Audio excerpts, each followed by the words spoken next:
bandiraɓe min calmini mon hande noon ken arɓe ɗo henna e Yeumbeul tawde ɗo henna artiste Pattam Lamo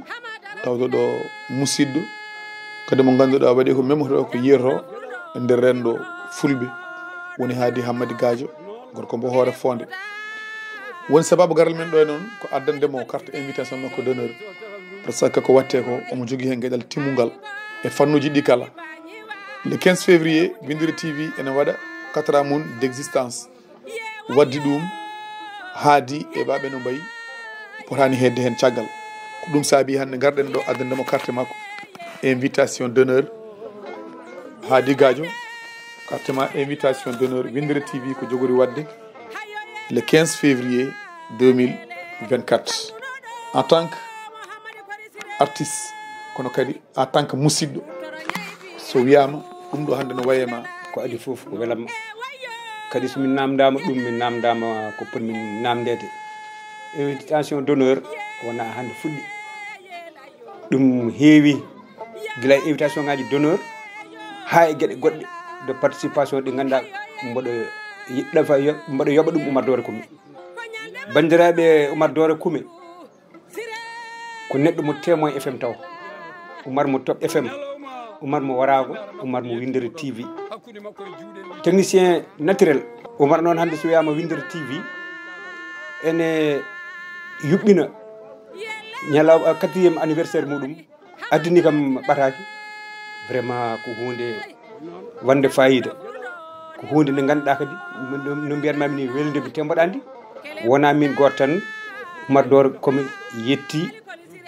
ene addani ɗum invitation sen ciftori festival jettodiren ɗum ko kikiɗe waɗano e on saaha hirande foof mboɗo wawi wiide ko Oumar adi wadde ɗum e yimɓe meɗen technicien ji walla mbiyen animateur uji radio ɗum noon Oumar guila nden faade joni ko yettere Allah no fewi saaha fo noon kam ene waɗa waylo wayloji ɗi kadi noon kono aduna o yaari ni sa ummima e animation pa e filmude joni joguiɗa ko télévision maɗa en mbi ko Windiri TV ko adi foof eɗen belti Windiri TV noon so yeehi e anniversaire muɗum 15 février Oumar Dore nden yimɓeɓe so tawi gaari ene mbaɗi hen ko hanni holko waɗi noon Oumar Dore ñallinani wallinani wondaka tooɓo wondaka ilam wondaka nangue wondaka jangol ko kala ene joola e nder leñol ngol Oumar Dore yettoto ɗum noon so tawi Windiri TV hankanti heeɓima ene jinggani leñol ngol ene yaaha e jogli foof ala foɗo heddi ko beele Oumar Dore enne beele Windiri TV yoɓama haqqe muɗum safaro noon il faut yoɓede lamɗam muɗum Windiri TV woppanani en hay batte kala caɗele ɗe leñol ngol daño eɗen mbawi wiide Windiri TV yettima ɗum ko toon paɗen joni mi haalan on holko jeemmi e Windiri TV ko ɓammi yebde Windiri TV ko hunde hen seeɗa cuɓotoɓe mi haalan on ƴeewon so tawi Oumar ene foti yoɓede ko liggani leñol ngol ko walla ala wallahi Oumar aɗa foti yoɓede ko ganduɗa leñol ngol ko faade nden faade joni a ñallinani a wallinani a hulani a hersani hen te ala foof caɗele ɗe a dañani hen gongaji foof a haali a hulani a mañmañani ɗum noon Oumar mbiyen joni paami ko eko gandumi seeɗa eko jeemi e Windiri TV sababu faabani leñol ngol bandiraɓe mi yeeɓi wuuro mi ne wiye ɓulɓi Oumar Dore Coumé ne jeehi toon ɓulɓi noon hakkude muɗum e tali ko 75 kilométres Allah de andi no Oumar Dore en mbaɗi kañum e Windiri TV ha jetti toon 75 kilométres Allah andi noɓe mbaɗiri ɗum nde ɓe jeehi ha toon kala caɗele nde ngoɗo wuuro lobbinigo daño ɓe kalni ɓe koli ɗum bandiraɓe Boñji e Waali Diala ɓenne ko probléme ndiyam mo ganduɗa ndiyam ɗam alhaali ndiyam forage en château d'eau en yimɓe kam gandi ndiyam woni gurdam so yimɓe jarata gurani ko yarde nde tan ɓuuri hen mataw yiyede kono noon ndiyam ko faye mum ko ne heewi ko Oumar en jeehi toon ha bitti gueɗe ɗe foof ha jaltini ha yimɓe foof jiiya nde ɗeɗo guure ɗiɗi lanti yiide koye men yimɓe non seulement hayso kam safraka kam à fond kam yimɓeɓe paami ɓeɗo koye caɗele goni sinno wona ko wayno Windiri TV hol ɗum ɗo fof no andirte janggo kola seɓɓe woni hakkude Paɗalal e Funare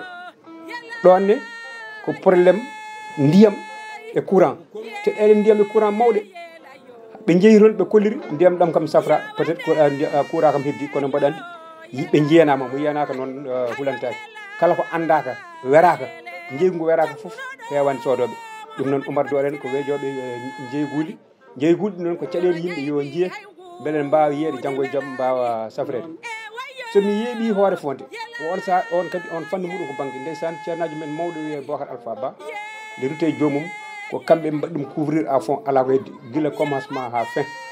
ɓe kolir yimɓeɓe kala no alhaali o yaruno ɗoɓe nodda foof koɓe nortoɓe mi yeeɓi Agname Siwol piilungal on saaha ceerno Siwol wiyeteno biyeteɗo Mamadou Lamine Ka ɓe gaari ɓe mbaɗi hen ko weɗɗa kala cosaan baɗɗo hen e piilungal ngal ɗon ɓe jaltini ɗum te ko hunde meeɗa yaltinede waɗa toon mi yeeɓi kadi Windere TV to juuɗe Jaaɓi Sara Babaɓe nde jaami toon min en jii piilungal ngal ɗon kadi gila e cosaan muɗum hay alhaali ko waɗeteno hen ko foof ala fof ko Oumar en goppi ɗum noon ɓe gummi ɗo ko ɓe jeeyi ha toon spécial pour hollirde gueɗe piilungal Jagaraf on ɗon eɗen gandi Jagaraf on wiyeteno ko Doro Diaw kala jeeyamnoɗo ene andi ɗum jalti kala duttiɗo e Windere TV aussi ha joni wawi yaade toon kadi yebto ɗum ko ganduɗa ko cosaan meɗen mbaɗanoɗo bandiraɓe sehilaɓe jiɗmi tan ko jofnirde koye mi yeeɓi jot nde jeemi jodde hayso wona Windere TV ɗum tan filmi son jeehi Windere TV e yawmo foof ne yaltina caɗele meɗen kala natoyɗo e nder Windere TV ma yeeɓe hen ko heewi ko ganduɗa ɗum ko Windere tan wawi yaltinde ɗum tan wawi yaade toon kam yarlitirni ɗum woni seede mum e jot en wi ko cangol fecci cangol ngol so fecci ko enclavement wonata ɓe jeehi toon ɓe kolliri yimɓe fof ndeysan jiiɗum ɗum wayni haɓe mbaɗana hen pont ɗum noon hunde mawde ko faabu mawɗo Mansour Déme woni seede muɗum kañum setti haali ha Allah waɗi ɓe mbaɗana pont ɗum noon bandiraɓe sehilaɓe wona ɗum tan de ɓe nafa koɓe nafi ko woni heewi ko mbimnani ko tan duttuɗe ko mbimi ko jeeɓon foof ko wona ɗum ko wiide noon bandiraɓe sehilaɓe wannaɓe ɗum ɓe kadi yo gandu yimɓe so tawi mbaɗi e yarditare ƴetti kaɓirɗe mumen mbaɗi risque uji mumen jeehi ha jaltini ko wayni yo leñol ngol no faabu ɗumen yo leñol ngol yoɓat ɓeɗo foof ene gandi wonko mbaɗana te ko mbaɗana ko hunde mawde Allah mawnini ko sababude Oumar en ɗum huccana woodi hen ko safra woodi hen ko safraka ko ne eɓɓenede ɗum bandiraɓe dutte Oumar Dore Coumé en dutteɓe teddugal par ce que ɓe hanɓe duttede teddugal ko wona ɗum ko hay goto rijiɗo anniversaire o kala dañɗo kadi kala bawɗo e moon mbaɗi hen juuɗe moɗon mbaɗen hen juuɗe men garen mbasen weltinade oɗo télévision mo ganduɗa darani tan ko enen caɗele meɗen tan ummani jamma e ñalawma nande no mimi ɗi ɓe gonda ko tooɓa ɓe gonda ko nangue ɓe gonda ko jangol koɓe dadiɓe eɓe goni soldateji leñol ngol ɗum noon Yallah wallu Oumar Dore ha yeeso kadi ko lawol